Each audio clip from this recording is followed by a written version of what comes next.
지금 방금 말씀하신 거래량 멸종 상황. 그럼 진짜 어느 정도 상태인 거죠? 지금 현재는? 진짜 심각한 상황인데 서울과 경기는 현재 기점으로는 미분양이 위험한 건 아니지만 네. 이것 또한 굉장히 가파르게 오를 수 있다고 보시는 입장인 건가요? 당연히 그렇죠.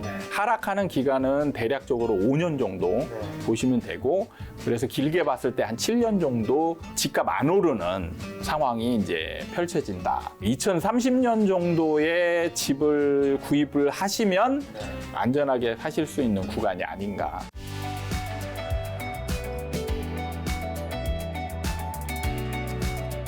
요즘 부동산 시장계에서 굉장히 핫한 소장님 오셨는데 많은 분들이 오해하시는 게 네. 이제 소장님이 늘 폭락을 외쳤는데 지금 네. 폭락기가 와서 요즘 핫해졌다 생각하시는데 소장님 이전에 냈던 책 중에 제목이 부동산 폭등장이 온다도 있습니다, 네, 여러분. 네. 그래서 많은 분들이 오해하시는 그게 아니라 그때는 이제 상승을 얘기할 때도 있으셨고 그렇죠. 지금은 이제 하락을 얘기하고 있는 거지 내가 언제까지 하락만 얘기하는 분은 아닌 거잖아요. 네네. 그렇죠.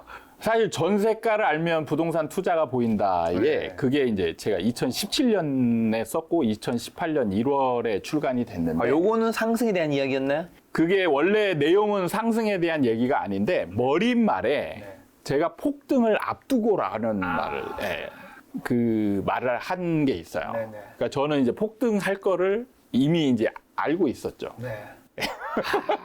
방금 멘트는 노스트라다무스 같은 느낌이에요. 네. 폭등할 걸 알고 있었고 그 다음에 정부 정책도 실패할 걸 알고 있었습니다. 그래서 이 전세가 책에 보면 정부 정책은 무조건 상승장에서 실패한다. 왜요? 왜 실패하나요, 정부 정책이? 이게 이제 제가 정부의 한계라고 규정을 했거든요. 그러니까 시장이 2018년, 19년 막 이렇게 갈 때 굉장히 이제 시장이 과열되어 가고 있었던 상황이거든요.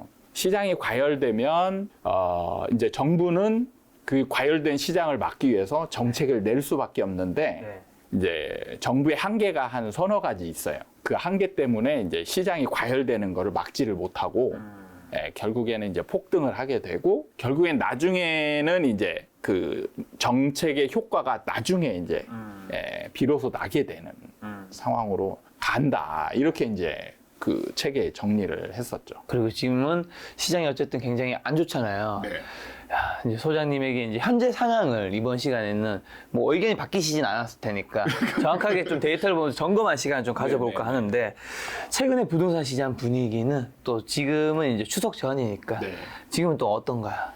지금은 부동산 시장에서 화두라고 한다면 뭐 거래 절벽을 넘어서 멸종이 아닌가 뭐 이런 지금 얘기가 나오고 있는데 이걸 가지고 이제 해석도 좀 분분한 상황이죠. 정말 예전에 없던 특이한 상황이다. 그러니까 시장에서 이해할 수 없는 상황이 벌어지고 있다라고 이제 말씀하시는 분들도 많고. 저는 그냥 이게 조금 수치의 차이는 있을 뿐 그냥 예정된 수순이다라고 얘기를 하는 거고요. 그 차이가 있는 게 상승장 때에 이제 정책을 좀 눈여겨봐야 되는데 정책에 의해서 다주택자들이 이제 탈락을 하거든요. 양도세 중과 취득세 중과 뭐 이제 보유세 중과도 들어가고 여러 가지 세금의 중과가 들어가고 그 다음에 이제 대출 규제가 또 들어가거든요. 그래서 다주택자들은 이제 규제 지역 안에서 집을 사봤자 수익을 얻을 수가 없는 이제 상태가 만들어졌단 말이에요. 정부의 정책으로 인해서. 그래서 다주택자들은 탈락이 이제 점점 탈락이 되고 그 다음에 이제 2000년과 2001년도에 이제 주로 무주택자 위주의 이제 매수 시장이 이제 펼쳐지거든요. 그래서 이제 무주택자들이 그때 대량 거래를 합니다. 데이터를 잘 보면 이 우리나라의 이제 그 주택 보유 통계치를 보면 이제 무주택자 비율이 나오거든요. 무주택자 비율이 보통 서울 같은 경우는 좀 많을 때는 50%가 넘어가요. 그리고 이제 전체적인 비율로 보면 45%? 이 정도에서 왔다 갔다 한단 말이에요. 그래서 이제 상승장 때는 무주택자들이 집을 많이 사기 때문에 이제 자가 보유 비율이 좀 늘어나요. 조금씩. 근데 여기서 중요한 거는 뭐냐면 변치 않는 무주택자 비율이 있어요. 변치 않는 거예요? 그 이하로 내려가질 않아요. 그러니까 40%대 초반까지 가면 그 이하로는 무주택자 비율이 아예 내려가질 않습니다. 그분들은 상승하든 하락하든 안 산다는 뜻인가요? 그렇죠. 왜요? 모르죠. 네. 그러니까 그거를 좀 구체적으로 이렇게 분석을 좀 해보면 여러 가지 이유가 있겠죠. 그 사람들의 개인 속마음이나 이런 거를 다 알 수는 없잖아요. 그렇죠. 그런데 눈에 띄게 이제 그 무주택자를 유지할 수밖에 없는 근거들이 몇 개 있거든요. 그게 이제 첫 번째는 시장에 아주 부정적인 분들이 많아요. 그러니까 부동산은 절대 오르면 안 돼라는 생각을 가진 분들이 굉장히 많습니다. 내가 사는 곳이니까 네. 집은 투자에 그게 아니야. 그러니까 소모품으로 보는 거예요. 그래서 굉장히 이분들이 이제 말할 때 뭘 얘기를 많이 하냐면 감가상각이라는 얘기를 굉장히 많이 해요. 그래서 부동산은 땅의 가치 플러스 이제 건물 가치잖아요. 근데 건물 가치는 사용하면 할수록 감가가 되잖아요. 그래서 집값은 당연히 감가로 인해서 집값이 떨어져야 맞는데 왜 올라가는지 도저히 그래서 이제 이분들의 생각은 항상 투기꾼들이 이렇게 올리고 있고 그 사람들을 때려잡아야 된다. 이런 생각을 많이 가지고 있어요. 그러면서 본인은 나는 절대 투기를 하지 않겠다. 이제 이런 마음들을 가지고 있는 분들이 정말 많습니다. 생각보다 많아요. 그런 분들은 이제 상승장 때도 꿋꿋이 끝까지 잘 버티시죠. 집을 안 사고. 그 다음에 이제 청약 관리자라고 제가 이제 말씀을 드리는데 청약을 준비해서 나중에 청약 가점 관리를 하는 거거든요. 청약 가점을 높여야 돼요. 그래서 나중에 로또 분양을 받기 위해서 이제 청약 관리를 하는 거죠. 근데 청약 관리에 들어간 분들은 집을 못 사요. 여기에서 가장 중요한 이제 쉽게 얻을 수 있는 그 가점이 무주택 기간이거든요. 그러니까 무주택 기간이 15년이 되면 만점이 돼요. 이걸 거꾸로 말하면 15년 동안 이분은 집을 살 수가 없다는 얘기죠. 이 관리를 하게 되면. 근데 지금 보면은 생각보다 가점이 높은 사람들이 정말 많아요. 그러니까 그분들이 항상 가점 관리를 들어가고 나중에 청약만 들어가는데 청약이 막상 들어가 보면 실제로 당첨이 과열됐을 때는 당첨이 진짜 안 돼요. 그렇죠. 예, 너도 나도 이제 청약으로 몰리기 때문에 그래서 서울 같은 경우에 분양가 상한제가 적용된 아파트 분양을 할 때는 보통 70점이 넘어가야 이제 당첨이 되거든요. 근데 70점이 넘어가려면 문제 어떤 상황이어야 되냐면 청약 예금을 넣잖아요. 청약 부금 넣는데 그 기간 만점, 무주택 기간 만점. 그 다음에 부양 가족 수, 그러니까 식구가 5식구 이상이어야 돼요. 본인 포함해서. 근데 대부분의 사람들은 보통 이제 많으면 4인 가구잖아요. 4인 가구는 69점이거든요. 이분들이 아슬아슬하게 떨어지는 거예요. 그리고 3인 가구 되면 5점이 깎이니까 64점이거든요. 그럼 이런 분들은 경쟁이 심한 현장 같은 경우는 거의 당첨이 안 되는 거죠. 근데 문제는 이런 분들이 경쟁률이 좀 낮잖아요. 안 넣습니다. 그게 이제 일종의 이것도 심리학에서 보면 이제 손해보는 심리라고 해서 손해보기 싫은 심리죠. 거의 60점대 이상. 그럼 거의 이제 이분이 가지고 있는 최고점이죠. 최고점을 가지고 있는 청약자들이 이제 경쟁률이 높은 데만 넣는 이유가 그런 데일수록 이제 많이 올라갈 확률이 높다라고 판단하는 거죠. 근데 이분들 입장에서는 경쟁률이 낮은 데는 아까운 거예요. 누구나 한 20점, 30점만 돼도 당첨될 수 있는 사람이 내가 60점이나 정말 힘들게 60점 이상을 만들었는데 이걸 넣어버려가지고 똑같이 20점, 가점 20점, 30점짜리하고 똑같은 그 결과를 누린다는 게 용납이 안 되는 거죠. 그게 이제 사람의 심리거든요. 그래서 이분들은 청약만 계속 넣었지 집을 안 사는 거죠. 지금 아마 뭐 30점, 40점대 인분들은 이제 앞으로 청약 관리하면서 앞으로 이제 계속 집을 또 안 살 거예요. 그래서 무주택자는 항상 40% 이상은 된다. 그렇죠. 그러니까 그걸로 보면 이제 무주택자 중에 한 70에서 80%는 절대 집을 안 사는 사람들인 거예요.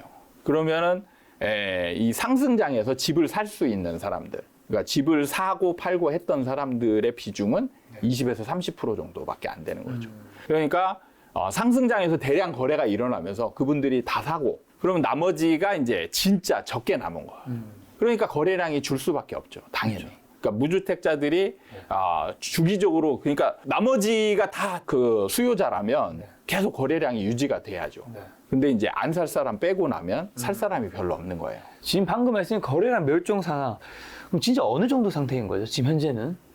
진짜 심각한 상황인데 서울 같은 경우를 한번 그림을 보면서 사이트를 보면서 한번 보겠습니다. 지금 이 사이트는 지금 요즘에 이제 뜨고 있는 그 리치고, 리치고 데이터를 제가 이제 이용을 좀 많이 하는데 여기에 이제 시도별, 시군구별 동향 나오거든요. 그래서 시도별 해서 서울 데이터 보면 이제 이 아래로 쭉 이제 보기 편하게 쭉 이제 여기는 지금 위에가 가격 지수고 밑에가 전세가 지수예요. 그다음에 이제 여기 보면 1년, 2년 뭐 이렇게 나와 있고 제가 이제 리치고를 소개하는 건 아니니까 간단히 건너뛰어서 입주 물량, 미분양 있고 거래량, 매물량 있죠. 여기 보면은 지금 여기 지금 이제 서울의 거래량이거든요. 여기가 지금 많이 될 때 이때가 2021년 9월 달에 2,343건. 사실 이걸로 지금 1년치니까 좀 적어지는데 3년으로 한번 볼까요? 3년으로 보면 가장 많이 이렇게 일어날 때가 지금 2020년 6월이거든요. 14,721건이에요. 근데 가장 최근에 지금 거래량을 보면 8월은 아직 데이터가 누적이 안 됐고 지금 7월 거를 보면 506건입니다. 그러니까 많이 될 때랑 비교하면 지금 거의 506건. 거의 30% 지금 30분의 1 수준이죠, 지금. 어마어마하게 줄었고 지금 이때만 그러냐. 지금 6월 달 봐도 776건. 그다음에 이제 5월 달에 1,340건. 이렇게 보면 이제 사실 눈에 별로 안 띄잖아요. 자, 전체 거래량을 보면은 지금 통계치가 작성된 게 2006년 1월부터 이제 거래량 데이터가 작성이 됐거든요. 그럼 이때 보면 가장 적어 보이는 지금 거래량이 이때가 2008년 10월 달에 1,303건이에요.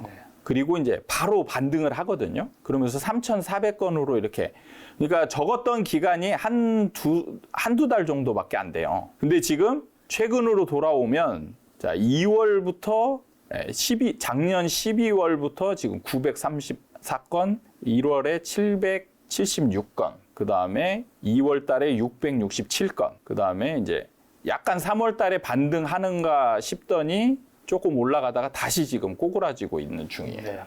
그래서 지금 거래량이 역대급으로 지금 굉장히 지금 적은 수준이라는 거죠. 그게 또 오랜 기간 지금 거래량이 적은 기간이 굉장히 오랜 기간 유지되고 있다. 이제 이런 측면인 거죠. 근데 이거 원인 분석을 좀 해보면 사실 이때 2008년, 2006년도에 상승할 때는 이제 딱 한 번 상승하고 대량 거래 한 번 빡 일어나고 이제 줄어들거든요. 근데 이때 지금 보면은 대량 거래가 지금 2015년부터 이제 일어나다가 폭등장 때 이때가 이제 완전 폭등장이거든요. 그러니까 2019년, 20년 때 대량 거래 일어나다가 2020년 때 이때 또 대량 거래가 또 일어나요. 이게 일종의 이제 약간의 임대차 3법 효과거든요. 이제 데이터 분석을 할 때 좀 주의해야 될 게 뭐냐면 사실 그 옛날 과거와 비슷한 상황으로 정책이 나왔을 때의 이 데이터와 그다음에 그 순간에 한 번만 일어나는 정책이 있거든요. 임대차 3법 같은 경우는 딱 한 번밖에 없거든요. 그렇잖아요. 이제 새로운 제도가 한 번 딱 생기고 그다음에 뭐 다음 상승장 때 임대차 3법이 또 생기라는 법은 없잖아요. 절대 없는 거거든요. 그러니까 이때에 약간은 이제 데이터가 과거와 달라지는 측면이 있단 말이에요. 근데 이런 거를 좀 원래 이제 그 정상적인 데이터로 그 분석을 할 때는 이런 거는 우연적인 그 영향이라고 해서 이런 거 빼야 되거든요. 빼서 이제 그 보정을 해가지고 데이터를 내야 되는데 부동산 데이터 같은 경우 이제 그런 거 하는 준비가 거의 안 돼 있어요. 그러니까 임대차 3법에 의해서 이제 데이터가 들어가는 그런 과정은 지금 생략되어 있는데 이때에 한 번 더 대량 거래가 일어나면서 이제 무주택자들이 진짜 살 사람은 다 산 상황이라는 거죠. 그래서 이제 역대급으로 더 이제 거래량이 줄어들 수밖에 없는 그런 상황으로 지금 가고 있는 중이라는 거예요. 미분양은요, 그러면? 자, 미분양 데이터 같은 경우는 자, 여기 바로 위에가 이제 미분양 데이터인데 서울 같은 경우는 보통 이제 최근에 보면 미분양이 거의 없었어요. 네. 아예 없다가 지금 최근에 이제 생겨가지고 지금 2022년 360호 생기고 7월 달에 719호 생기고 지금 늘어나다가 약간 지금 분양이 지금 많지 않은 관계로 지금 서울 같은 경우 미분양이 좀 줄어들고 있는데 자, 미분양 데이터는 사실 지금 경기도 쪽을 좀 더 보는 게 유의미한 데이터가 될 수가 있죠. 네.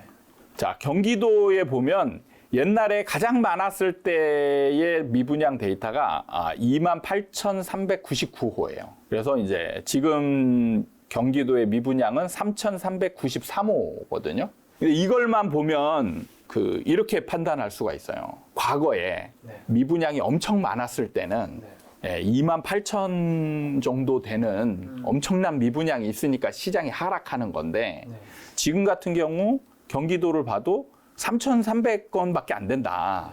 그러면 유의미한 데이터가 아닐 수 있잖아요. 그렇죠.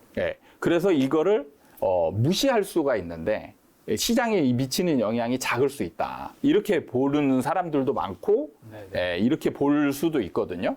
근데 여기서 주의해야 될 점이 뭐냐면 부동산은 플로어 개념으로 봐야지 자꾸 정지된 시간 개념으로 보면 안 된다라는 거예요.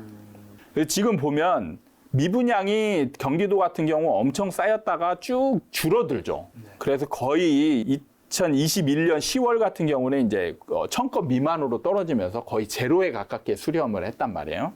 그러다가 지금 다시 이제 늘어나고 있는 상황이라는 거예요. 늘어나고 있는 상황이 중요한 거라는 거죠. 그러니까 옛날에도 대구 같은 경우 대구가 이제 가장 우리나라에서 보면 이제 하락장이 먼저 시작된 도시거든요. 근데 대구를 보면 대구가 이제 작년 초부터 이제 하락을 시작했단 말이에요. 대구가. 그래서 이때의 미분양이 쌓일 때 1,000건 정도 이제 1,000건 미만으로 이렇게 쌓인 적이 있죠. 이렇게 점점 이제 늘어나니까.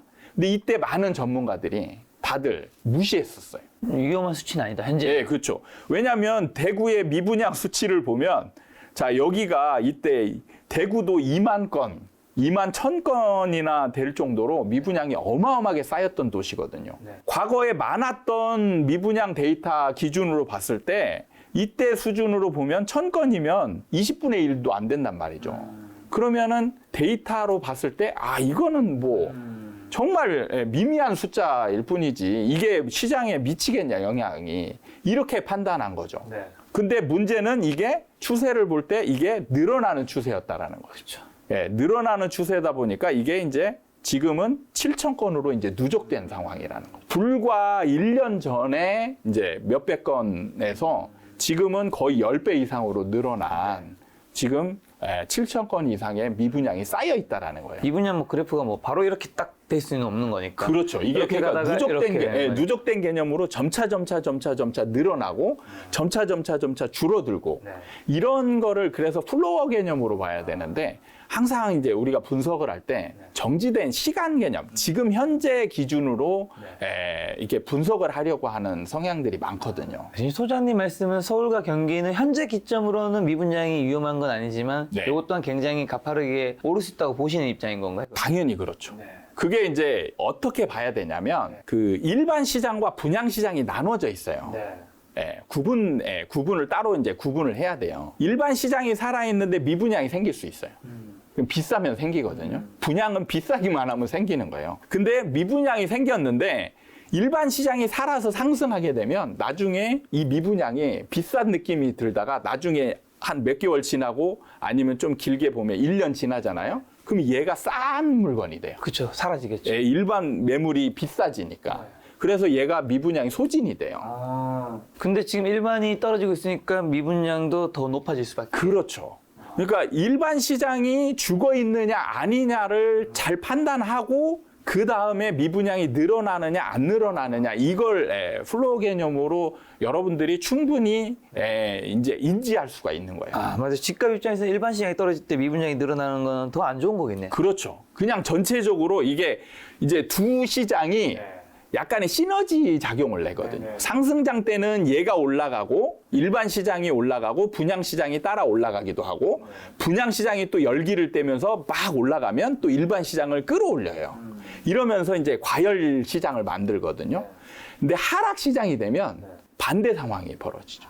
일반 시장이 떨어지고 미분양이 생기고 미분양이 막 누적이 되면 일반 시장이 더 침체가 되고 그리고 더 침체되니까 미분양이 더 많이 늘어나고 이런 상황으로 가거든요. 그러면 전세 월세 시장은 요즘 어떤가요? 이게 지금 이제 향후 뭐 전월세 대란 올 수도 있다라는 얘기. 예. 너무 집을 안 사니까. 네네네. 뭐 어쨌든 그분들은 어딘가로 가는 게 딱 두 개 남은 거잖아요. 네. 그러니까 전월세 시장을 보려면 일단은 이제 약간 다른 사이트로 이제 매물을 좀 보는 게 좋거든요.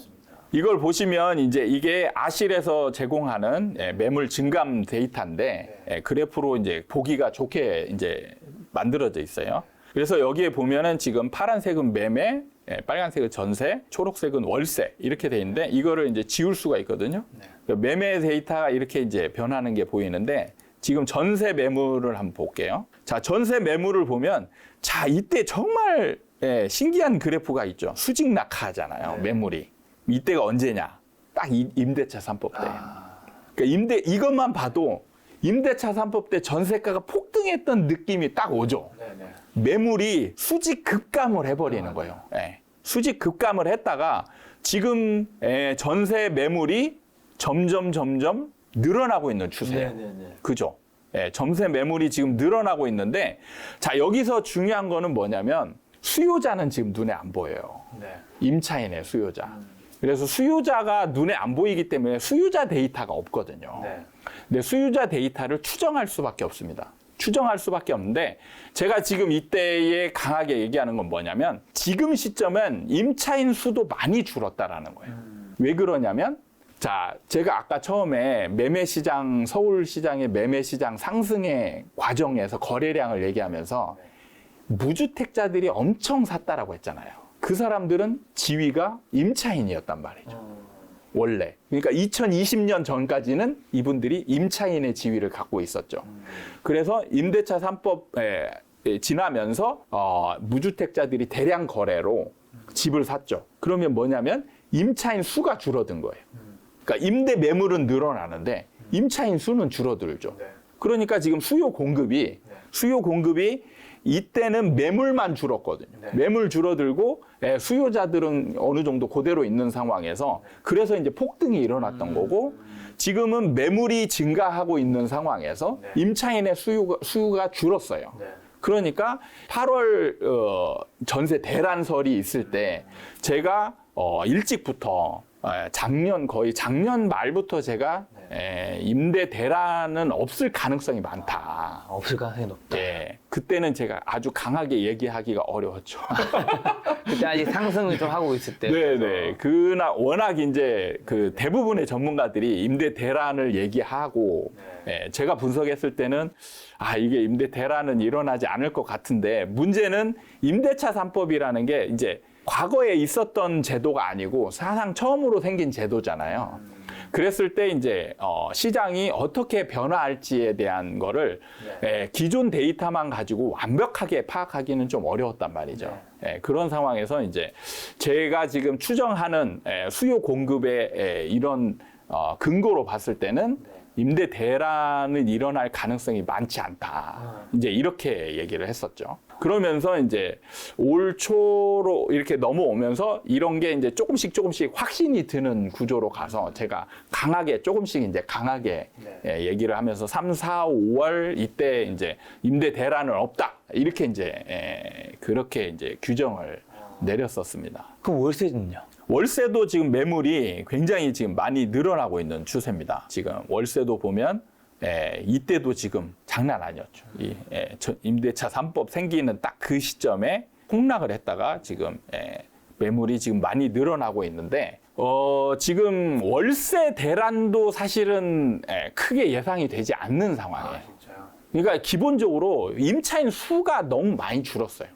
그래서 사실은 원래 제가 이제 이론상으로 전세 이론을 제가 이제 어느 정도 체계화 시키면서 설명할 때 전세 같은 경우 임차인과 매물이 수가 같으면 가격이 안정될까요? 올라갈까요? 떨어질까요? 안정되거나 조금씩 올라갈 것 같은데. 대부분 안정이라고 볼 수밖에 없는 게 수가 같으니까. 수가 같으니까. 근데 무조건 올라갑니다. 전세는. 왜냐하면 이 임차인의 이제 선호도가 다르거든요. 그쵸. 내가 좀 더 좋은. 그렇죠. 그러니까 수가 같다 하지만 임차인이 예를 들어서 100이다. 100이면 임차인 100이고 임대 매물이 100이면 여기에서 다시 전세와 월세로 나눠지거든요. 근데 50대 50이라면 임차인들이 일단 전세로 몰려요. 그럼 수요 공급이 그냥 순간 어긋나 버리거든요. 그러니까 어느 정도 2배 이상 되어야 균형이 되는 거죠. 그런데 대부분은 2배 이상까지 올라가지 않거든요. 그래서 전세가 선호되기 때문에 수요 공급이 어긋나서 어느 정도 이제 전세가는 완만한 상승을 하는 우리나라의 전세 시장 구조를 가지고 있어요. 그런데 지금 최근에 금리가 급등하면서 이제 전세 선호 현상이 약해졌죠. 그러면서 일부 임차인들이 이제 월세로 많이 갔단 말이에요. 그러면서 이제 이게 수요가 분산이 되는 거죠. 골고루. 그러니까 월세는 좀 수요가 순간적으로 몰리면서 약간 올라갈 수 있죠. 순간적으로 올라가는데 올라가다 보면 전세를 선택하지 않고 월세를 선택하는 이유가 원래 이제 전세 대출을 받았을 때의 이자와 월세를 비교했을 때 평상시에는 전세 이자가 훨씬 싸거든요. 그러니까 임차인들은 무조건 전세를 선호하는데 지금은 금리가 급등하기 때문에 순간적으로 전세 이자가 올라가면서 이제 월세가 부담스럽지 않은 상황으로 이제 변한 거죠. 그렇기 때문에 임차인들이 월세를 많이 선택을 했는데 임대인들이 다시 월세를 좀 올리면 그러면 이제 전세는 제자리에 있잖아요. 제자리에 있거나 하락하니까 오히려 이제 전세가 메리트가 있는 상황으로 또 변하는 거죠.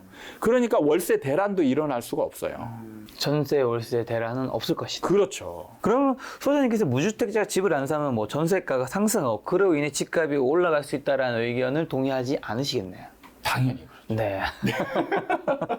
그러니까 이것도 잘 살펴봐야 되는 게, 자, 여기 지금 시장 구조를 잘 봐야 되는 게, 그러니까 임차인이 집을 안 사면 전세가가 올라갈 수 있느냐 이 명제에 대한 논리 전개를 구성을 해봐야 되는 거죠. 그러면 임차인이 집을 안 사면 그러면 전세가가 올라가려면 사실 수요가 늘어난다라는 전제가 있는 거거든요. 그렇잖아요. 근데 임차인이었던 사람이 집을 안 샀어요. 그러면은 그냥 제자리인 거지. 그렇잖아요. 수가 늘어난 게 아니잖아요. 그러면 전세가가 올라갈 일이 없죠. 그냥 일단은 균형인 거죠. 예. 그러니까 이 논리 자체가 이제 안 맞는 거예요. 그러니까 임차인이 집을 안 사면 전세가 올라간다. 이제 이 논리가 원래는 안 맞는 논리. 만약에 임차인이 집을 안 사면 전세가가 올라가는 게 맞으려면 어떻게 돼야 되나요? 이게 이제 수가 늘어나야죠. 그러니까 임차인이 집을 안 사는 게 아니고 임차인은 집을 안 사고 그다음에 자가였던 사람이 집을 팔고 임차인으로 변하고 그래야 이제 임차인 수가 늘어나는 거죠. 그다음에 이제 투자자들이 집을 안 사고 그러니까 투자자들이 집을 사게 되면 전세 공급이 늘어나잖아요. 투자자들이. 근데 투자자들이 집을 더 안 사면은 이제 전세 공급이 더 늘어나질 않잖아요. 그런 상황에서 임차 수가 늘어나면 나중에 이게 누적되어야. 그러니까 이게 부동산에는 시간차라는 게 굉장히 많이 존재하거든요. 그러니까 이게 자가 보유자들이 집을 팔고 막 이제 임차인으로 전환을 해요. 그러면 바로 임대료 올라가느냐? 아니에요. 이게 누적이 어느 정도 되어야 돼요. 누적이 돼야 되는데 이게 2, 3년 이상 지속이 되어야 나중에 이제 수요자들이 이제 눈에 띄게 이제 많아지는 걸 느끼거든요. 그럼 그때 이제 전세가 이제 폭등하게 돼요. 그 전세난이 그래서 생기는 거예요. 그러니까 지금 이런 상황은 언제 일어나느냐? 바로 하락장에서 일어나. 하락장이 되면 지금은 아직 하락장이 완연한 하락장이 아니잖아요. 하락장이 되면 이제 집을 가지고 있던 사람들이 집을 팔고 임차인으로 전환하려고 하는 시도하는 사람들이 굉장히 많이 늘어나요. 이거에 이제 좀 구체적으로 들어가면 의문이 생기는 분이 있을 거예요. 그러니까 집을 팔고 그럼 누군가가 또 집을 살 거 아니에요. 그리고 이 사람이 임차인으로 가요. 그럼 굳이 또 여기서 투자자가 사면 전세 공급이 늘어나고 그러면 수가 비슷한 거 아닌가 이런 생각이 들 수 있거든요. 여기에서 이제 시간차가 발생하기 때문에 누적 효과가 나중에 발생하는 거예요. 그러니까 예를 들면 집을 팔려고 하잖아요. 자가 보유자가 집을 팔려고 하면서 동시에 임차도 알아봐야 되거든요. 그러면 이제 3, 4개월 동안은 이 수요자가 생기는 공간이 생기는 거죠. 그래서 이게 누적되어야만 이제 수요자가 많이 늘어난 것처럼 보이는 그런 시장 상황이 형성이 되는 거예요. 그러니까 그 시간차를 어느 정도 이해를 해야 되는데 우리는 그 시간차를 두지 않고 집을 팔고 누군가가 집을 또 투자자가 사서 전세를 내놓고 임차인으로 변하고 이렇게 되면 동률 아니냐 이렇게 볼 수 있는 거죠. 시차를 생각해야 된다. 시간차가 생기는데 보통 이게 3개월, 4개월씩 생기죠. 그러면 많은 사람들이 이렇게 누적해서 오게 되면 이제 수요자가 누적돼서 많아지게 되고 그거에 따라서 나중에 공급은 늦게 늘어나는 구조가 되는 거예요. 그러면서 이제 수요자가 많아지는 흐름으로 가는 구조로 갑니다. 지금 부동산 하락을 좀 가속화시키는 요인은 네. 좀 요즘 어떤 게 있는 것 같으세요, 소장님? 지금 상황에서는 금리입니다. 금리 인상이. 가파르죠, 아주. 네. 어떤 분들은 지금 금리 인상은 부동산 시장에 영향이 없다라고 얘기를 하는데 작년까지만 해도 그런 이야기, 금리 워낙 저금리였기 때문에 여기서 올라봤자 뭐 그래도 3, 4%, 5%다. 그거는 완전한 잘못된 얘기예요. 제가 2차 요인으로 이제 규정을 하거든요.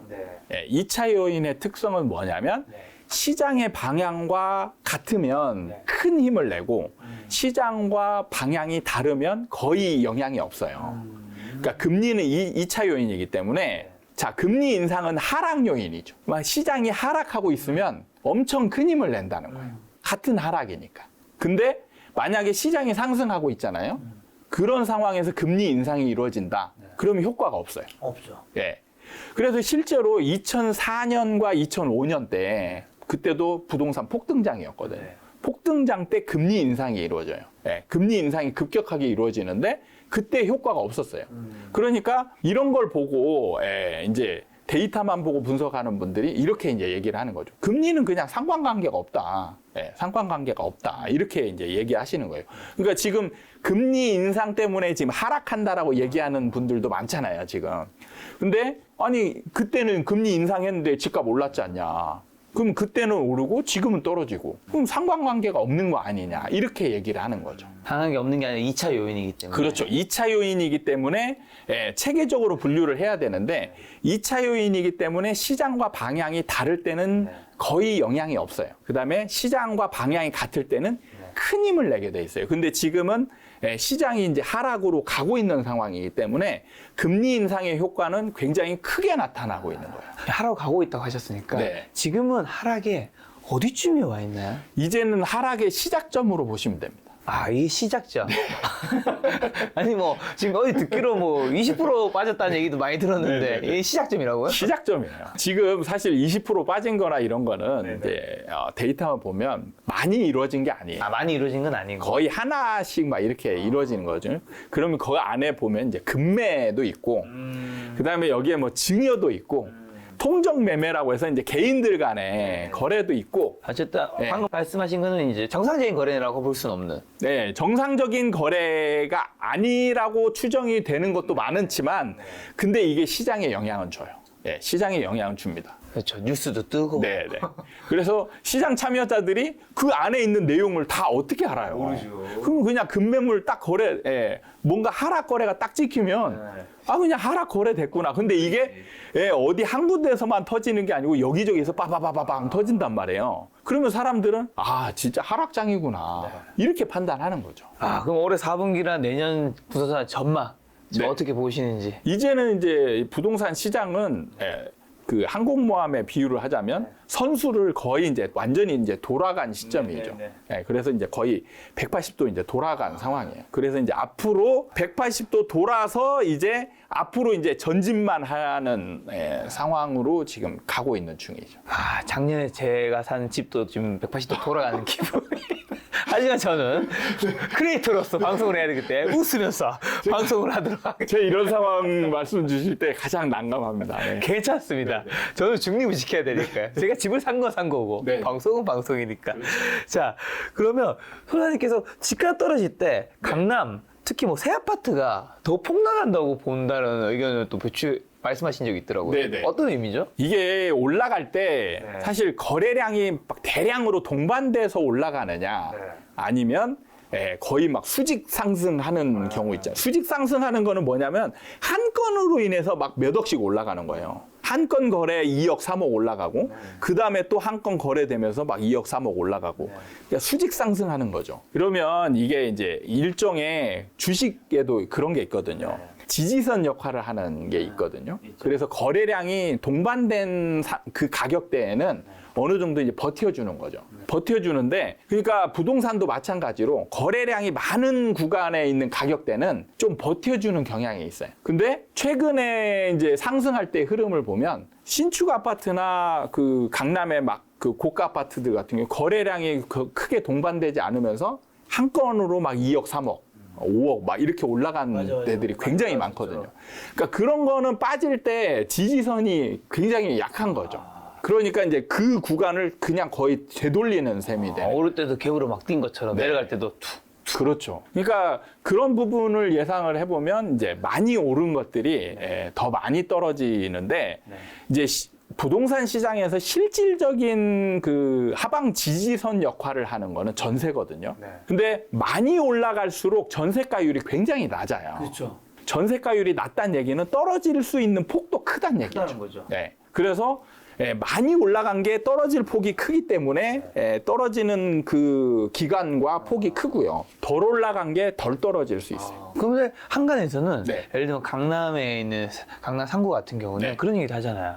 여기는 알짜. 네. 그래서 여기는 떨어져도 네. 그래도 버틴다라는 의견과 지금 소장님 의견은 조금 다른 건데 네. 다른 거로 받아들이면 되는 건가요? 지금 그것도 자세히 보시면 지금은 강남구 같은 경우 더 버티는 힘이 강해요. 아 지금 버티는 거 네, 맞고. 버티는 게 맞는데 이게 급매물이 하나씩 거래되면서 떨어지잖아요. 그럼 버티는 게 아무 의미가 없어요. 그러니까 매수자들의 생각이 중요한 거거든요. 그러니까 하락 시장에서는 매수자 우위의 시장이 되는 거예요.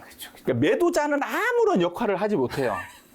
버틴다고 해서 아예 손님이 아예 안 오는데 뭐. 그러니까 보면은 싸게 팔아야지 뭐. 버티다가 1년 넘게 거래가 아예 없어요. 그러다가 뚝 떨어진 거 거래 하나 돼요. 예, 그런 식으로 떨어지는 거죠. 야 그러면 이게 지금 하락기 이제 초입이 앞으로 계속 될 텐데 혹시 네. 버티거나 네. 아니 오르는 지역이라든가 뭐 아파트라든가 그런 것도 있을까요? 그러면 전국에서? 전국으로 보면 있습니다. 아 전국으로 있어요. 네네. 우리나라 부동산을 파악할 때 전국이 같은 사이클이라고 보면 안 돼요. 다 다릅니다. 서울과 경기도, 인천은 약간의 시간차를 두고 같은 시장이에요. 같은 시장이고 지방 같은 경우에는 이제 광역시별로 이제 각각 다른 시장이고 그 다음에 광역시가 포함돼 예를 들면 이제 대구 같은 경우는 경상북도 안에 있잖아요. 근데 대구와 경상북도가 똑같냐? 또 달라요. 약간씩 다릅니다. 그래서 도시별로 지방으로 갈수록 도시별로 사이클이 약간씩 달라요. 그래서 지금도 올라가는 지역이 있어요. 아 지금요? 지금 어디예요? 지금은 전북 지역이 가장 핫하죠. 강원이 얼마 정도까지 이제 굉장히 핫했다가 약간은 누그러진 측면이 있고 지금은 전북 지역이 이제 가장 핫하죠.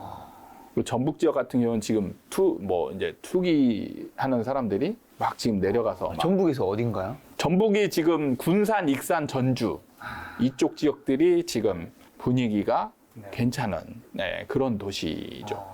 그리고 지금 대기하고 있는 지역들도 있어요.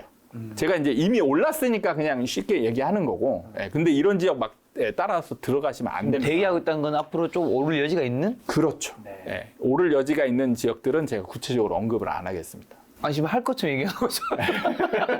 있어요. 아니 그러면 크게라도 얘기해 주세요. 아니 방금 전까지는 아니, 비밀 얘기할 것처럼 해놓고서 싹 빼는 게 사람이 제일 기분이 나빠요. 기분이 나빠도 어쩔 수가 없어요. 왜냐하면 지금 우리나라는 지금 사람들의 이 투기 심리가 아직도 식지 않았어요. 알겠습니다. 도 단위로만 얘기해 주세요. 돈은 근데 너무 도 크니까. 단위로 지금 굉장히 어디 근처인가요? 어디 지금 근처? 경북 지역도 있고요. 아, 경북. 충남 지역도 있고요. 네, 뭐 워낙 큰 거니까. 네네. 네, 그런 지역도 있고, 그 다음에 경남 지역도 있어요. 네네. 그러니까 뭐 이렇게 말하면 다 있는 거죠. 네네. 다 있어요. 그래서 그럼 거기서 조금의 힌트라도 지역명은 아니더라도 어디가 어떤 특징으로 해서 좀 오를 수 있다고 보시는지. 이제 그 오를 지역을 판단할 때 가장 쉽게 볼 수 있는 게 이제 그 뭘 봐야 되냐면 전세를 봐야 돼요. 아, 전. 이때 매매 시장을 보면 안 됩니다. 예. 근데 많은 분들이 매매 시장을 보거든요.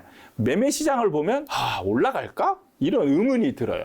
예. 그래서 이제 그 시기를 놓치는 분들이 많은데 매매 시장을 보시면 안 되고 전세 시장을 봐셔야 돼요. 전세 시장을 보는데 전세가율이 높다.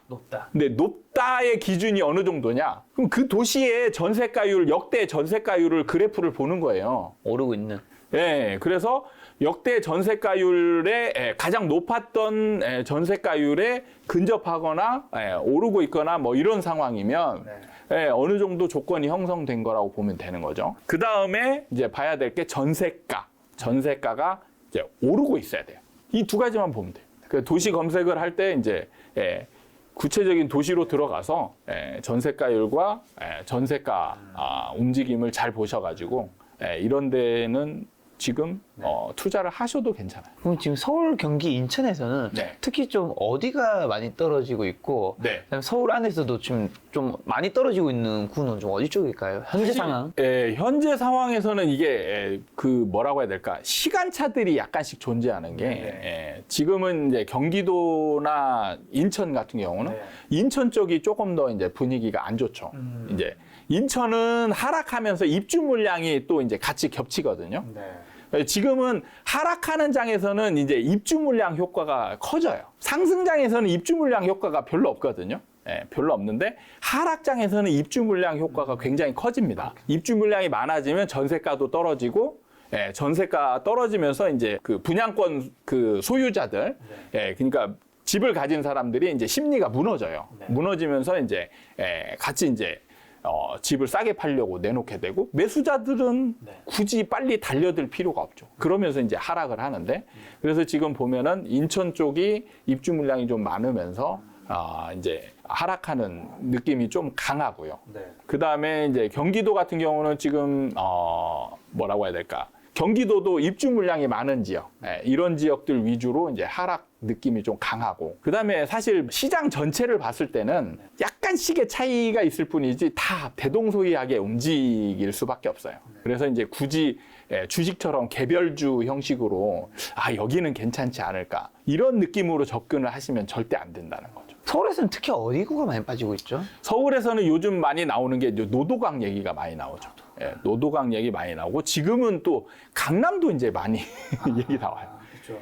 강남이 이제 한 거래씩 갑자기 막 몇 억씩 빠지는 뭐 4, 5억 잠실에서 네네 그런 게 이제 많이 나오고 있고 지금 동탄도 지금 하락 많이 하는 동탄 참 경기도죠. 네, 이렇게 이제 얘기들이 많이 나오고 있습니다.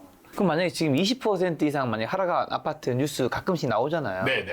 거기가 만약에 30%쯤 떨어졌을 때 네. 뭐 사는 건 좀 어떻게 생각하세요? 제가 이제 보통 그 하락기 기간을 얘기하고 하락폭을 얘기할 때 보통 하락 기간은 이제 5년 정도에서 이제 안정기까지 포함한 한 7년 정도 이제 하락하는 거고, 그 다음에 하락폭은 한 40% 정도 얘기를 합니다.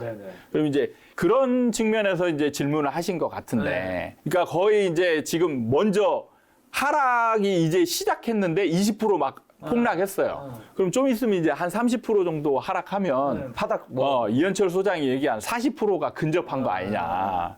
그러면 먼저 사도 되는 거 아니냐. 이렇게 이제 생각하실 수 있는데 굉장히 위험한 발상입니다. 왜냐하면 잠깐 제가 전에도 얘기했지만 부동산은 개별주 주식의 흐름이 없어요. 그냥 전체가 다운입니다. 전체 다운, 전체 상승이거든요. 그랬을 때 예를 들어서 어느 아파트가 지금 20%, 30% 폭락을 했어요. 그럼 얘가 이현철 소장이 말한 대로 한 40%만 찍고 올라갈 것이다. 이렇게 생각하면 오류인 게 지금 다른 주변 지역은 계속 떨어지고 있거든요. 계속 떨어져요. 그래서 얘는 먼저 한 뭐 30% 도달을 했단 말이죠. 그러면 이때 멈추느냐? 더 떨어질 수도 있어요. 제가 평균이 40%라고 했지 모든 아파트가 다 40%라는 게 아니거든요. 그럼 평균이 40%라는 얘기는 어떤 아파트는 50% 떨어지는 것도 있고 어떤 거는 60% 떨어지는 것도 있어요. 그리고 어떤 거는 20%만 떨어지는 것도 있고. 근데 자, 여기서 중요한 거는 20%만 떨어지는 거는 그럼 20% 떨어지고 바로 올라가느냐? 안 올라가요. 20% 떨어지고 옆으로만 기어요. 그냥 쭉 옆으로 기는 거죠. 거래 없이 그냥. 거래 없이 그냥 쭉 기는 거예요. 올라가지도 않고 떨어지지도 않고 그냥 옆으로 기간만 이제 늘어나는 거죠. 그러니까 이런 데 먼저 들어가면 그러니까 여러분들은 지금 집을 살 때 이런 생각을 가지고 사거든요. 집을 사면 올라간다. 그래서 20% 떨어진 거를 20%만 예를 들어서 얘는 확정적으로 20%만 떨어지는 거다. 그러면 이런 걸 사면은 주거 안정도 꾀하고 그다음에 나중에 안 떨어지니까 버티면서 잘 살 수 있지 않을까 생각하는데 그게 굉장히 큰 오산이에요. 그러니까 본인은 그렇게 생각할 수 있을 것 같아요. 근데 막상 그 상황에 닥쳐보면 그 집에 사는 게 결코 즐겁지도 않고 즐겁지 않죠. 네. 그리고 집을 생각보다 일찍 팔려고 시도를 해요. 안 올라가니까. 그러니까 안 올라가고 계속 기잖아요. 그러면 이제 느낌이 어떤 게 되냐? 이 계속 떨어지는 거 아니야? 왜냐면 주변이 계속 떨어지니까. 불안하죠. 그래서 이 집이 여러분들은 일찍 들어갔을 때 자꾸 팔려고 시도하고 오히려 그렇게 시도함으로 인해서 가격을 더 여러분이 안 샀으면 20%에서 멈출 수 있는 거를 여러분이 삼으로 인해서 30% 40% 떨어지게 만들 수 있다라는 거예요. 일찍 들어가면. 토자님, 그러면 지금 이 지가 하락이 이번에는 원래 한 5년 정도 하락 좀 사이클 보셨던 것 같은데 이번에는 좀 길게 보셨던 것 같아요. 이거 언제까지 좀 하락한다고 보시고 그럼 다시 집을 사도 되는 시기? 네. 저는 뭐 크게 길게 보지는 않고요. 보통 하락하는 기간은 대략적으로 5년 정도 보시면 되고 거기에 이제 V자 반등이 아니고 U자 반등이기 때문에 안정기 구간이 있어요. 그래서 그게 1, 2년 정도 가거든요. 그래서 길게 봤을 때 한 7년 정도 이제 집값 안 오르는 상황이 이제 펼쳐진다. 그렇게 봤을 때 지금으로부터 이제 앞으로 한 7년, 8년 후라고 본다면 2030년이요? 네, 2030년 정도의 집을 구입을 하시면 굉장히 안전하게 사실 수 있는 구간이 아닌가. 그러니까 좀 일찍 들어갈 수는 있어요. 2008년 정도면 아마 바닥권이라고 이제 판단이 들긴 하거든요. 2028년. 네, 28년 정도면은 이제 바닥권이라고 판단이 되는데 이때 들어가는 건 어떠냐? 나쁘진 않아요. 나쁘진 않는데 U자 반등이라고 했잖아요. 그럼 안 오르는 구간이 1, 2년이 있어야 된다는 얘기죠. 그럼 이런 거를 이제 건딜 수 있으면 이제 일찍 들어가는 것도 나쁘진 않은데 이때 이제 약간 장단점은 있을 수 있어요. 장단점은 뭐냐면 좀 일찍 들어가면 내가 원하는 물건을 많이 고르면서 갈 수 있죠. 그래서 이제 이때 뭐 RR, 로얄동이나 로얄층 이런 것들을 골라서 이제 갈 수 있다라는 장점이 있기 때문에 이런 거는 이제 이런 거를 감안하고 들어가는 거는 나쁘지 않죠. 자, 시기적으로 뭐 2030년쯤이라면 그때가 아닐 수도 있고 뭐 좀 당겨질 수도 있고 빨라야 늦어질 수도 있을 텐데 좀 근데 어떤 지표들, 어떤 신호들을 좀 확인해야지 그래도 어느 정도 바닥은 그래도 어느 정도 쳤겠구나 볼 수 있을까요? 아까 지방 얘기할 때와 똑같습니다. 전세가율? 네, 전세가율과 전세가에 올라가느냐 이걸 보시고 그 다음에 이제 조금 참고로 보시면 미분양, 미분양이 남아 있는 호실 그것도 추세로 봐야지. 이때가 몇 개냐, 뭐 이건 별로 중요한 게 아니고 이제 미분양이 줄어들고 있어야 돼요. 줄어들고 있어서 이제 완연하게 미분양은 이제 좀 시간이 지나면 해소될 가능성이 많다. 이런 느낌이 들 때 이제 들어가시면 됩니다. 그럼 그때는 뭘 사면 좋을까요? 뭘 사냐? 저는 사실 여기서 가장 중요한 거는요. 좋은 걸 사려고 하지 마세요. 물론 좋은 거 사면 좋긴 하죠. 근데 항상 사람은 눈이 높아요. 머리 꼭대기에 있기 때문에 좋은 걸 사려 하면은 이게 여기서 이제 미스매치가 발생하는 게 자기가 가진 돈과 내가 사려고 하는 아파트가 매칭이 안 될 수가 있어요. 그러니까 눈은 높아가지고 예를 들어서 강남을 사고 싶은데 내 돈을 봤더니 강남은 내가 죽어도 살 수가 없어. 이러면 안 되는 거예요. 그렇죠. 이러면 안 되고 그래서 뭘 해야 되냐? 자기 돈, 가진 돈에 맞는 그걸로 살 수 있는 가장 좋은 걸 사시면 돼요. 너무 무리는 하지 말자. 아니 무리 좀 해도 됩니다. 이때는 좀 이럴 때는 좀 무리하라고도 시킵니다. 저는. 예, 왜냐하면 올라가는 장이기 때문에 올라가는 장에서는 조금 무리해도 버틸 수 있거든요. 아, 제 뜻은 이제 너무너무 무리해서 내가 안 되는 그 강남을 간다. 아, 그렇죠. 그건 무리가 아니고 불가능한 거죠. 네. 무리해서 강남을 갈 수 있으면 가셔도 돼요. 예, 그거는 괜찮아요. 예. 근데 아까 전에 이제 하락장에서는 매수자 우위 시장이라 했잖아요. 네네. 그러니까 결국에는 뭐 어쨌든 모든 어떻게 보면 관계에서 갑과 을이란 게 있다면 네. 그럼 갑이 이제 매수자라면 지금 을이 매도자인 거잖아요. 네. 지금 매도자 입장이신 분들은 지금 어떻게 해야 됩니까? 이거 뭐 거래도 잘 안 되고 호가를 낮춰야지 막 팔릴 것 같은데 낮춰서 팔긴 싫고 네네. 근데 내가 막 호가 낮춰서 하는 것들이 더 하락세를 더 불러일으킬 것 같기도 하고 그러니까 이때는 매도자들에 대한 얘기를 하기가 제일 힘든데 예, 불과 작년만 해도 이제 무주택자에 관한 얘기하기가 제일 힘들었어요. 예, 실거주도 사지 마라. 이게 집이 딱 이해관계 집단이 무주택, 유주택으로 나뉜다 보니까 어쩔 수가 없. 그러니까 지금 하락장으로 정확히 넘어가기 전에는 무주택자한테 뭔가 말릴 때 가장 힘들었고 지금 같은 경우는 이제 주택 보유자들한테 사실 원칙적으로는 파는 게 맞죠. 파는 게 맞는데 얘기하기가 정말 힘든 게 팔 수가 없다라는 거예요. 살 사람이 없기 때문에 팔기가 어려우니까 이제 어떻게 해야 되느냐 이게 이제 가장 어려운 점인데 그나마 조금 도움을 좀 드리자면 일단은 본인이 정하셔야 돼요. 매도를 할지 그냥 버틸지. 그렇죠. 그걸 애매하게 막 포지션을 정하면 아무것도 안 되거든요. 그게 첫 번째겠죠. 첫 번째 정해서 버티고자 하는 사람들은 하락장이 힘들다라는 거를 잘 모를 수 있어요. 힘들다라는 거를 제가 한 뭐 다른 영상이나 이런 거 보시면서 정말 힘들 거니까 이때 진짜 허리띠를 졸라매고 버틸 각오를 하시고 준비를 하셔야 돼요. 그리고 이때 가장 주의해야 될 게 뭐냐면 가족들 간에 감정을 긁을 만한 대화를 하시면 안 됩니다. 근데 쉽게 나올 수 있거든요. 진짜 쉽게 나옵니다. 항상 우리가 만약에 부부다라면은 막 하락 얘기 막 하면서 우리 집값 어떡하지 막 이렇게 이제 걱정할 거 아니에요. 그러면서 딱 무심결에 튀어나오는 게 그때 자기가 그 사라고 하지 않았으면 이런 거죠. 그러니까 남 탓으로 돌리는 얘기. 이런 얘기는 가족들 간에 특히 부부 간에 절대 하시면 안 됩니다. 이게 이제 되면 서로 간에 상처가 되고 이렇게 싸우게 되면 버틸 수 없어요. 버틸 수 없습니다. 계속 싸우게 되거든요. 그래서 이거를 알고 대비를 하느냐 모르고 대비하느냐는 천지 차이거든요. 그래서 버틸다라고 생각하시면 허리띠 졸라매시고 상대방에게 자극될 수 있는 좀 격한 말 이런 것들은 절대 삼가하는 것으로 원칙으로 삼고 버티시면 되고요. 매도를 원칙으로 삼은 분들은 이렇게 보시면 돼요. 자, 상승장 때 올라갈 때 주구장창 상승만 한 게 아니에요. 굴곡이 있었습니다. 하락하기도 했었어요. 잠깐씩 아파트별로.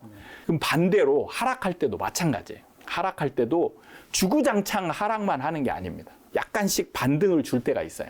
특히 이제 정부에서 분명히 이제 규제 정책들이 있잖아요. 쌓여 있는 규제 정책들을 하나 둘씩 풀어줄 겁니다.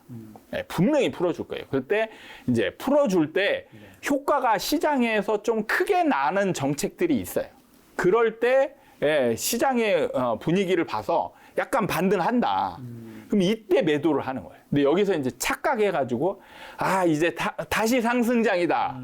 이렇게 이제 판단하시면 이제는 방법이 없죠. 상기 신도시 분양 어떻게 생각하시나요? 신도시는요. 뭐가 제일 중요하냐? 대부분 다 입지로 보거든요. 입지가 중요한 게 아닙니다. 입지는요. 입지에 따른 가격이 정해져 있거든요. 그러니까 예를 들어서 강남에 가깝다. 그럼 분양가가 터무니없이 1,000만 원대 나오겠습니까? 강남이 가깝다. 그럼 2,000만 원, 3,000만 원대 나오는 거고 강남하고 멀다. 그럼 1,000만 원대 나오는 거예요. 그러니까 가격대별로 그 입지별로 가격대가 정해져서 나와요. 그러니까 사실 크게 중요한 게 아닙니다. 제일 중요한 건 뭐냐면 신도시를 분양하는 시작하는 시기예요. 시기. 그래서 우리가 성공한 신도시, 실패한 신도시를 나눠볼 수 있거든요. 실패한 신도시는 대표적으로 이제 송도가 실패한 도시. 송도. 네. 그 다음에 파주 운정이 실패한 도시였고, 네. 검단도 실패한 도시였어. 그 다음에 이제 교화까지. 그리고 이제 성공한 신도시들은 뭐 위례, 네. 동탄, 네. 그 다음에 광교, 그 다음에 마곡. 서울에서는 이제 마곡, 뭐 다산 신도시, 뭐 이런 데들이 이제 성공한 신도시에 들어가죠. 그럼 공통점을 보면 입지적 공통점은 별로 없어요. 어떤 데는 입지가 좀 나쁘기도 하고, 동탄 같은 경우는 초반에는 입지가 정말 안 좋다라는 인식이 강했어요. 네. 광교도, 여러분 광교는 지금 이미 기억 속에서 이제 없어졌겠지만, 저는 광교 현장에 초창기부터 현장에 있었거든요. 근데 그때 광교가 분양가 1,300대 분양했어요. 근데 미분양 났습니다. 위치가 안 좋다고. 누가 저기까지 가냐. 근데 지금은 다 갖춰지고 나니까 광교가 정말 살기 도시, 가고 싶은 도시가 됐잖아요. 그게 뭐냐면 입지가 중요한 게 아니다라는 얘기죠. 갖춰지고 나면 사람들은 좋아해요. 뭐가 중요하냐? 시기가 중요하다라고 했는데 성공한 신도시는 언제 시작했냐? 사이클의 바닥권에서 시작했어요. 바닥권에서 시작해가지고 바닥권에서 시작할 때는 정말 어려웠습니다. 그러니까 광교도 미분양이 났고 마곡도 미분양이 났습니다. 안 팔렸어요. 위례도 처음엔 그랬고 다 그랬어요. 근데 바닥권을 다지면서 쭉 올라가니까 상승 시너지 작용이 같이 일어나면서 분양 물량이 아무리 많아도 다 소화를 하고 쭉 올라가는 거예요. 근데 실패한 신도시의 공통점은 뭐냐? 다 고점에서 시작했어요. 사이클의 고점. 그래서 처음 시작할 땐 분위기 좋았어요. 송도도 예전에 처음 분양할 땐 난리 났었습니다. 청약 경쟁률 막 몇천 대 1 막 그렇게 가면서 피도 막 엄청 붙었었어요. 그런데 고점이 딱 일반 주변 아파트도 서울 꺾이고 인천 꺾이고 경기 꺾이고 하니까 얘만 살아남을 수 없잖아요. 같이 무너지는 거죠. 그러니까 무너지니까 뭐가 문제냐면 신도시에 분양하던 게 이제 분양이 점점 안 팔리고 미분양이 쌓이잖아요. 그럼 앞으로 분양 예정된 땅이 어마어마하게 많거든요. 이런 것들이 다 스톱이 돼요. 멈춰버리죠. 분양을 못 하는 거죠. 안 팔리니까. 그러면 어떻게 되느냐? 이제 바닥 이렇게 쭉 떨어지는 도중에 분양 이제 사업이 다 멈춰버리죠. 그러면 도시가 이 완성이 돼서 시너지 작용을 살기 좋은 도시가 되는 게 아니고 약간 을씨년스러운 그런 도시가 되는 거예요. 빈 땅들이 많고 잡초 막 무성하고 거기서 농사 짓고 막 이런 땅들이 이제 많아지는 거죠. 그러면은 들어와야 될 아파트들이 안 들어오면 기반 시설이 안 들어와요. 상가라든지 아니면 병원, 백화점 뭐 이런 편의 시설들이 도시가 갖춰져야 그 다음에 막 들어오거든요. 근데 상가가 좀 처음에 막 들어오다가 말아버리는 거예요. 그러면 이게 생활하기가 불편해지는 거죠. 이게 이제 악순환이 되는 거예요. 그러면서 도시가 발전할 수가 없게 되는 거죠. 분위기 자체가 다운이 되고 에너지 자체도 다 다운돼서 그래서 이제 그 실패한 신도시가 되는 거죠. 그럼 3기 신도시를 분석할 때 시기가 제일 중요하다라고 했잖아요. 그럼 3기 신도시가 시작하는 시기가 언제였냐? 사이클상 완전 고점이죠. 지금 이제 하락장으로 넘어가는 상황에서 이제 막 지금 본격적인 분양을 하고 있잖아요. 위험하죠. 간단합니다. 안 할 수 있으면 안 하는 게 낫죠. 그러면 분양가 밑으로는 잘 안 떨어지니까 신축은 지금 사도 되는 건데. 이게 사실 이런 얘기 나온 게 뭐 때문에 그러냐면 상승장에서 상승장만 봤기 때문에 그래요. 상승장이 되면 비싸게 분양하는 것들이 있거든요. 그래서 비싸게 분양한 것들이 안 팔려요. 미분양이 생기기도 해요. 그 미분양이 생겼다가 어느 순간에 보면 막 올라 있어요. 분양도 완판이 됐고. 그러니까 이런 걸 보니까 야, 사람들이 입장에서 보면은 야, 저렇게 비싸게 파는 것도 다 올라가네. 그리고 그것도 어마어마하게 올라가네. 이렇게 이제 판단을 하는 거죠. 그러니까 지금 상승장에서는 분양가 밑으로 내려간 게 하나도 없어요. 신축 아파트 중에. 근데 하락장으로 가면 달라집니다. 하락장으로 가면 분양가 위에 있는 물건이 없어요. 분양가 밑으로 다 빠지는 거예요. 이것도 조심해야 된다. 그죠.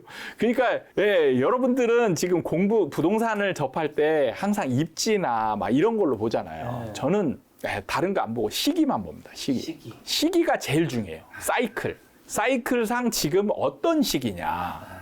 지금 하락장이다. 그렇죠. 그러면 그 전에 생겼던 명제들 있잖아요. 이게 다 무너져요. 다 이제 거꾸로 되는 거죠. 그러니까 지금 같은 경우 상승장 때는 분양가 밑으로 떨어진 것들이 없기 때문에 다들 신축이 좋다, 무조건 이런 걸 사야 된다, 이런 마음을 가지고 있었을 거예요.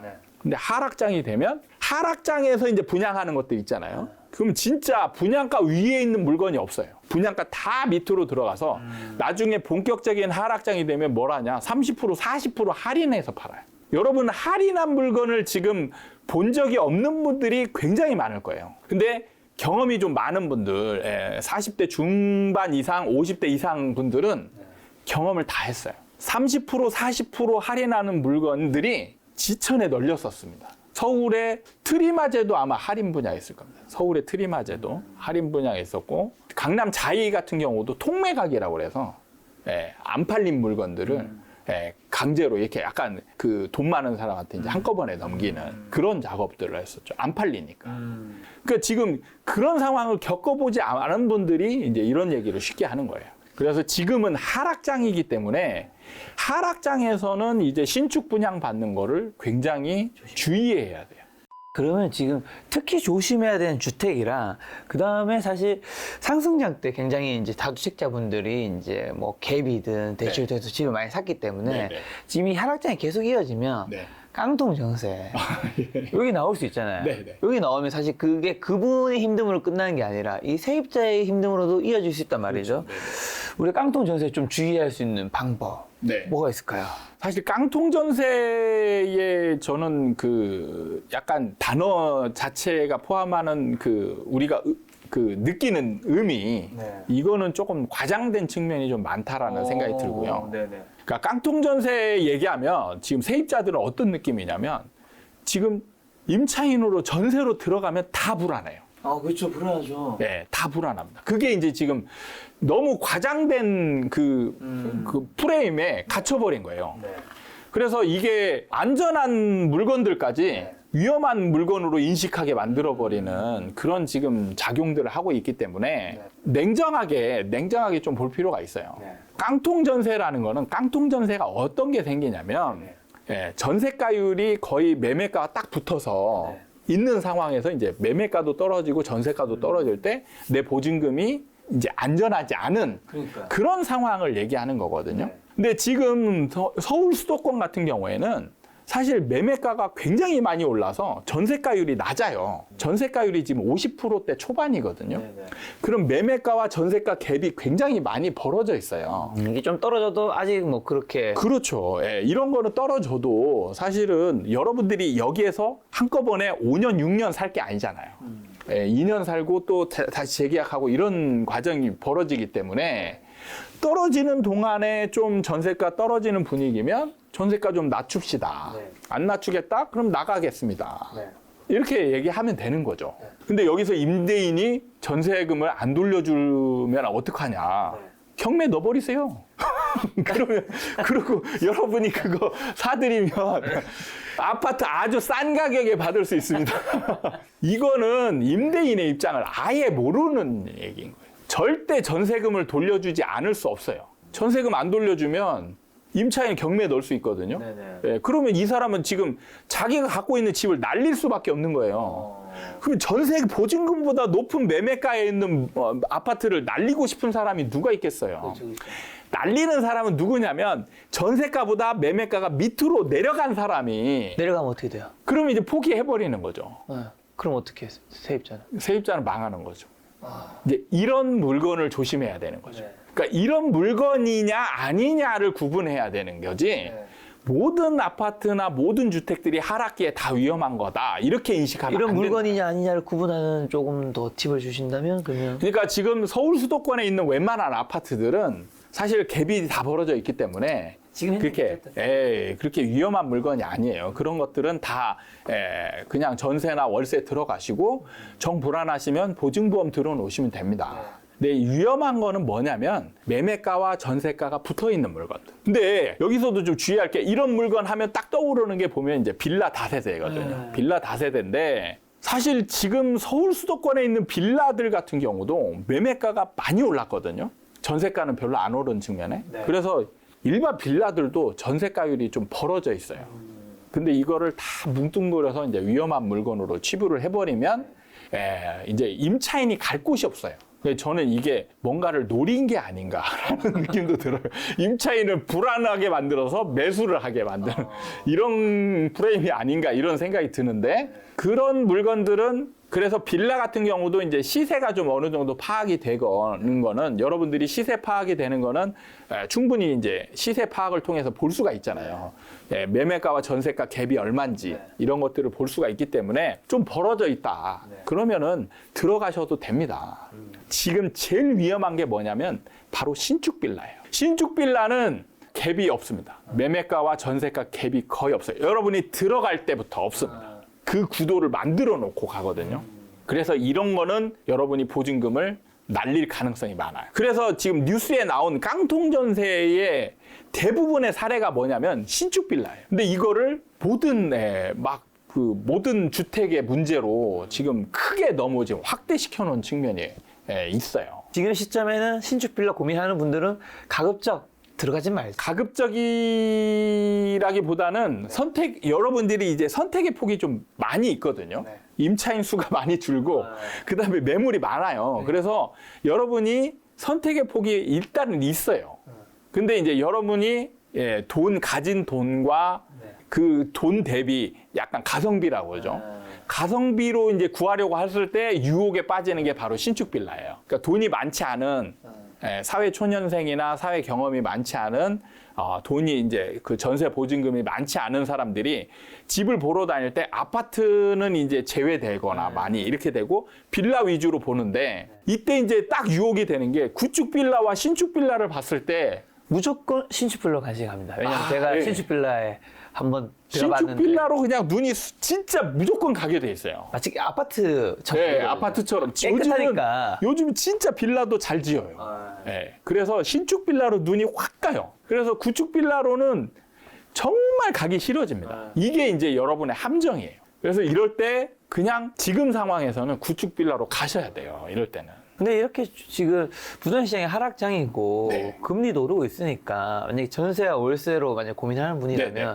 차라리 월세로 가볍게 조금 네. 들어가는 게 그래도 더 훨씬 좀 마음 편할 수 있어요. 그게 좋을 수도 있어요. 그렇죠. 네. 지금 같은 경우에는 전세 보증금이 좀 불안하다. 그럴 때는 그냥 한 2년 내지 4년 정도는 내가 조금 더 손해본다 그렇죠. 생각하고 월세로 들어가는 게 훨씬 더 나을 수 있어요. 그리고 지금 빌라에 주셔서 네. 지금 우리가 아파트 시장의 하락에 대한 얘기 전반적으로 많이 다뤘는데 네, 네. 그리고 아파트를 대체하는 빌라, 네. 오피스텔 그리고 또 연결된 상품이라고 봐야 될까? 네. 꼬마 빌딩. 네. 얘네들은 어떻게 되는 거죠? 일단 네. 오피스텔이 사실은 아파텔로 네. 그 아파트 24평 정도 된 오피스텔 그런 것들을 네. 대체하는 것들도 가격이 많이 올랐잖아요. 예, 맞습니다. 아마 이 친구들도 그러면 저는 당연히 인제 하락세 맞이하면 같이 떨어질 것 같은데. 네. 다 떨어지죠. 이것들은 대표적인 주택의 대체, 아파트의 대체 상품들이거든요. 네.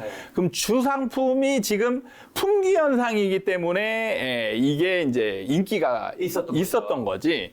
주상품이 이제 떨어지고 인기가 없게 되면 당연히 대체 상품은 더 많이 인기가 없게 되죠. 그러니까 원래 수요가 많지 않은 상품이었는데 상승장에서 대체 상품으로 인기가 끌면서 수요가 집중됐던 거거든요. 그러면 이런 거는 주상품이 인기가 없어지고 하락이 되면 다시 사람들 수요는 다시 주상품 쪽으로 오르기 때문에 그렇죠. 이것들은 오히려 더 많이 떨어질 가능성이 뭐 사람들이 설사 산다 하더라도 안 그래도 지금 매물이 많은데 네. 더 좋은 걸로 하려고 그렇죠. 할 경향이 있겠죠. 그럼 꼬마 빌딩은요? 꼬마 빌딩은 제 영역이 아닙니다. 아 역시 꼬마 빌딩은 자신 이제, 있는 분야면 얘기하십니다. 주로 이제 상가거든요. 네네. 상가는 제 영역이 아니고 저는 이제 주택 시장의 영역이기 때문에 사실 상가도 사이클이 있어요.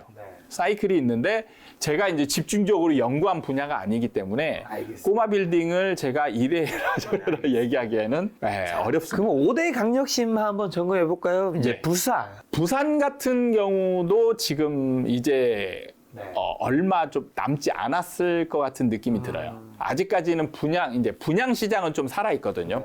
부산이. 예, 분양 시장이 살아있는데 항상 하락 시장으로 이렇게 넘어갈 때 어떤 상황이냐면 일반 시장이 먼저 약간 침체가 되고 끝까지 분양 시장은 좀 그 투기 열기가 남아있어서 분양 시장이 살아있어요. 그래서 여러분들이 판단할 때 하락장으로 넘어갈 때 뭘 판단해야 되냐면 일반 시장을 먼저 판단해야 돼. 그러니까 일반 시장이 이제 상승장에서 분위기가 이제 점점 거래가 안 되고 좀 하락 느낌이 난다. 그럼 그때는 이제 절대 진입하시면 안 되는 구간이에요. 그러면은 이때 진입하시는 분들은 약간은 올라가는 기쁨을 누릴 수도 있죠. 근데 바로 하락장이 되면 이제 부동산은 주식과 다르게 거래가 거의 없는 거거든요. 특히 하락장으로 딱 돌변하는 순간 거래는 완전 바닥을 찍게 돼 있어요. 그럼 이때부터 여러분들이 팔고 싶어도 못 팔아요. 그러면 그냥 잠깐 올라가는 기쁨을 잠깐 누렸다가 그냥 하면서 그냥 하락으로 쭉 가는 거예요. 네, 그렇기 때문에 지금 부산도 지금 약간 이제 그런 상황, 거의 이제 그런 상황에 돌입했다 보시면 되고. 대구는요? 대구는 뭐 이제 대표적인 하락 도시죠. 이미 규제를 다 풀었죠. 규제를 풀었는데도 오히려 더 많이 하락하고 있어요. 제 고향인데. 이런 도시가 오히려 나중에 보면 가장 먼저 하락했잖아요. 그럼 가장 먼저 상승할 지역이라는 거죠. 그래서 여러분들은 대구를 관심에 두고 있는 것도 굉장히 좋습니다. 그래서 이제 어느 정도 하락하고 나면 나중에 바닥권에서 충분히 이제 들어갈 수 있는. 그러니까 지금 우리나라에 있는 도시 중에 어떻게 보면 이제 지금 올라갈 수 있는 도시, 뭐 작은 도시들 빼고 가장 먼저 투자하기 좋은 아파트가 대구예요. 가장 먼저 하락했기 때문에. 가장 먼저 하락했기 때문에. 자, 광주는요?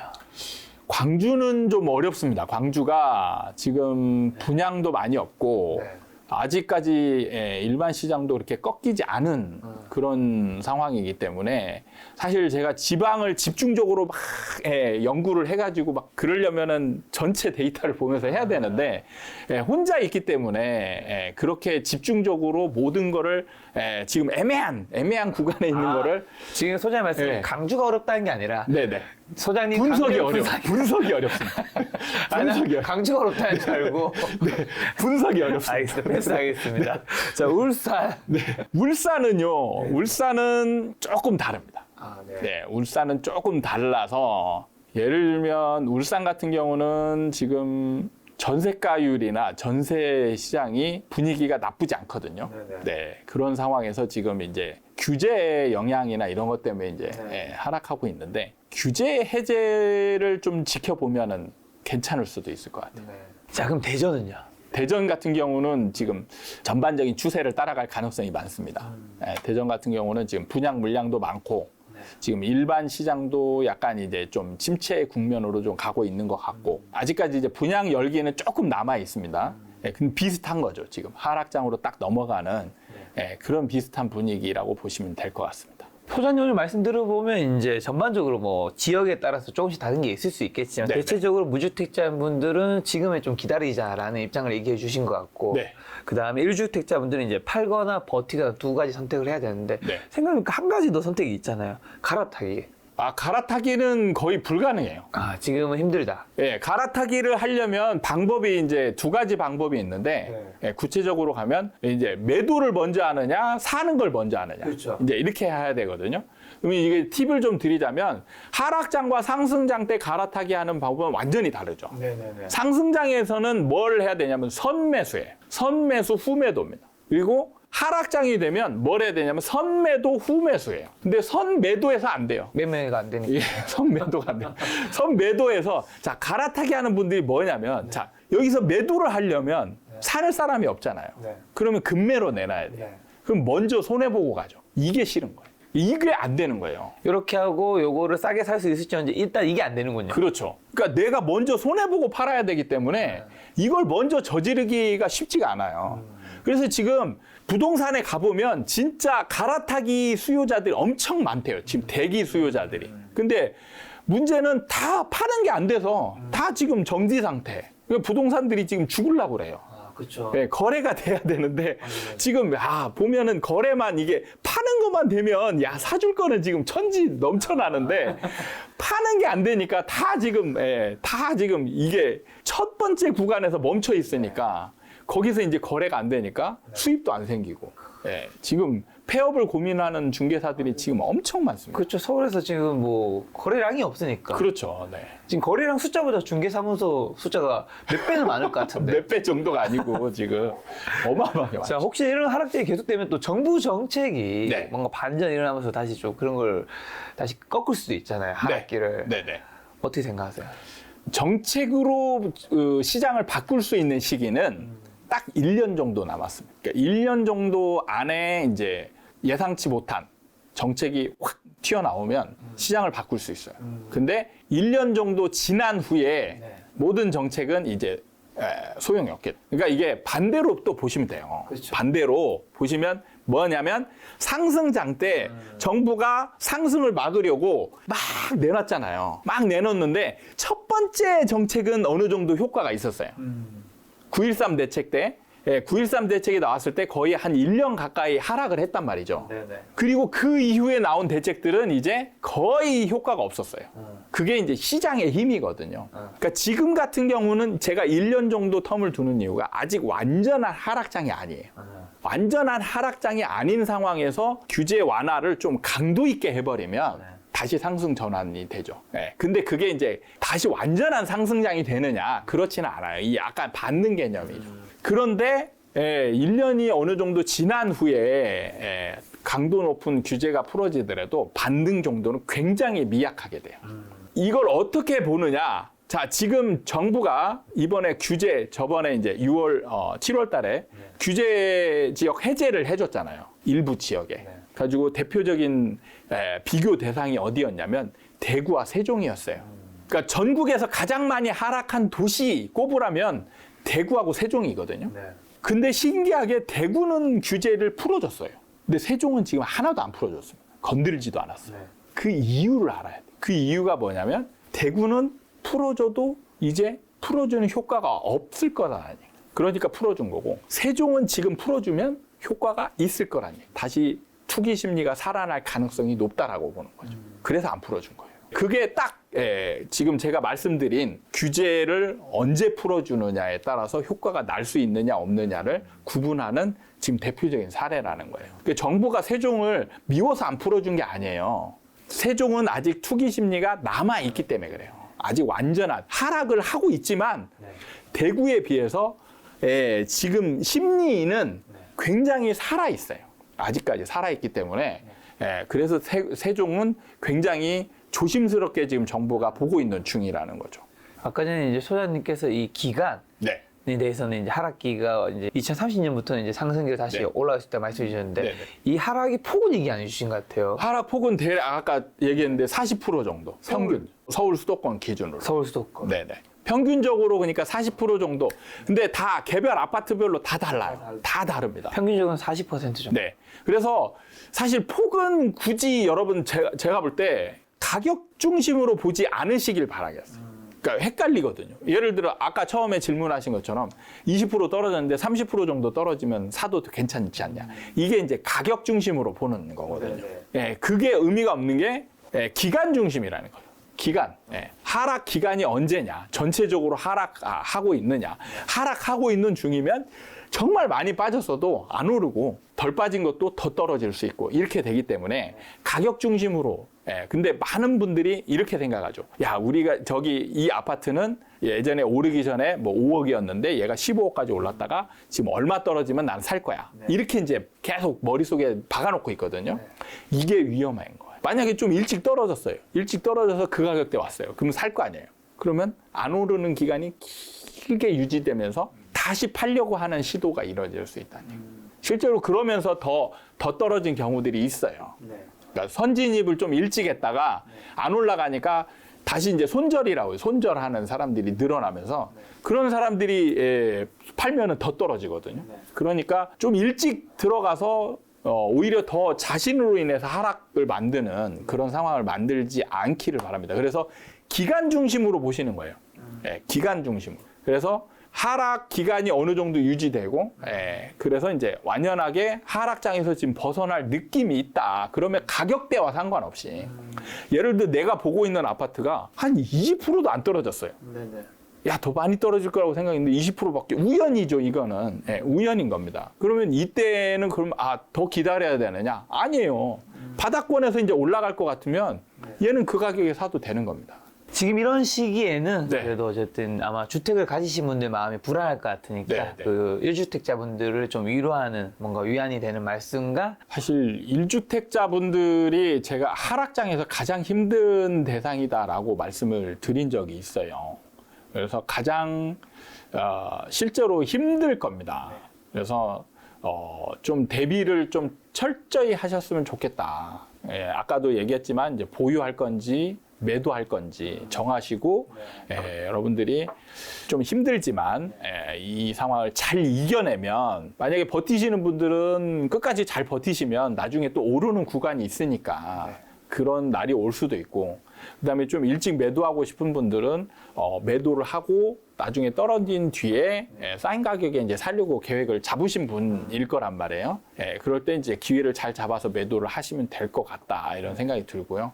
그래서 제가 드린 말씀을 좀 팁으로 좀 삼고 조금이나마 마음의 위로가 되었으면 좋겠다, 이런 생각을 가지고. 그리고 소장님도 유튜브 지금 최근에 하고 계시잖아요. 얼마 전에 네네. 실버 버튼도 받은 걸로 아는데 채널명이 어떻게 되죠? 아파트 사이클 연구소입니다.